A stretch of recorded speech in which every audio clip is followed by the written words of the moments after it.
네, 오늘은 이제 성경 그림책 만들기를 한번 배워보도록 할 텐데요. 네, 그러면 먼저 우리 목차를 같이 보도록 할게요. 자, 우리 수업의 목차는 첫 번째로 그림책이란 무엇인가 정의를 배울 거고, 그 다음에는 성경을 묵상할 거예요. 이거는 여러분이 원하는 성경을 각자 묵상을 하시고, 그걸 가지고 이제 그림책을 어떻게 제작하는지 과정을 소개하고, 그다음에 성경 그림책을 구상하고 나중에 다 만든 다음에 소감을 발표하고 마무리하는 형태로 가도록 하겠습니다. 근데 여러분 혹시 성경 그림책을 본 적이 있는 사람 손 들어볼까요? 저요. 네, 굉장히 많이. 네, 손 내려주세요.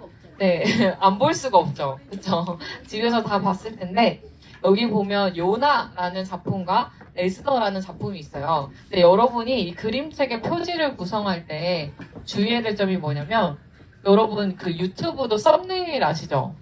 유튜브도 뭐가 중요해요? 썸네일이 중요해요. 그래서 썸네일이 어떻게 구성되어 있는지에 따라서 사람들이 클릭하냐 안 클릭하냐의 차이가 있는데 여기도 보시면 표지가 이 내용을 잘 반영하는지 반영하지 않는지에 따라서 사람들이 이 책을 볼 수도 있고 안 볼 수도 있는 거예요.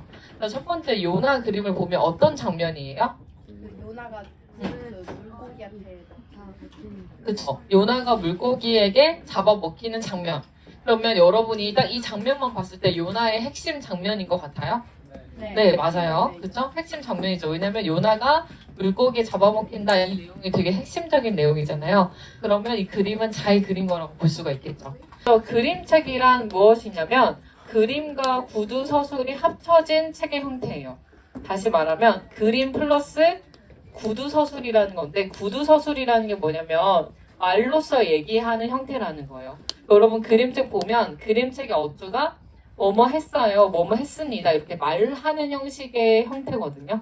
근데 그거를 구두 서술이라고 말하고 대부분 어린이를 대상으로 하고 그리고 재료는 유화, 아크릴, 수채화 등 다양한 재료로 그림을 그릴 수 있어요. 그래서 이 그림책 유명한 그림 동화 화가들을 보면 자신만의 개성이 있게 그림을 그리는 걸 볼 수가 있고 네 번째로 그림책은 작품 속의 그림이 책 내용의 핵심을 차지해요. 이게 무슨 말이냐면 그림책이라는 거는 그림이 거의 90% 그리고 글이 10% 이렇게 차지한다라고 볼 수가 있어요. 동화책과 그림책의 차이를 보면 동화책은 그 이야기가 있는 책이에요. 그래서 그림이 사파 수준으로 들어가는 거. 그러니까 그림의 비중이 그림책보다는 적은 거예요. 근데 그림책은 그림 위주로 이야기가 진행되는 책이어서 그림으로 많은 이야기를 풀어낸다는 차이가 두 개가 있습니다. 그래서 여러분이 첫 번째로 할 거는 성경의 책 중에 여러분이 원하는 평소에 좋아했던 책을 선택해서 몇 번 읽는 거냐면 3회에서 5회 정도 읽어야 돼요.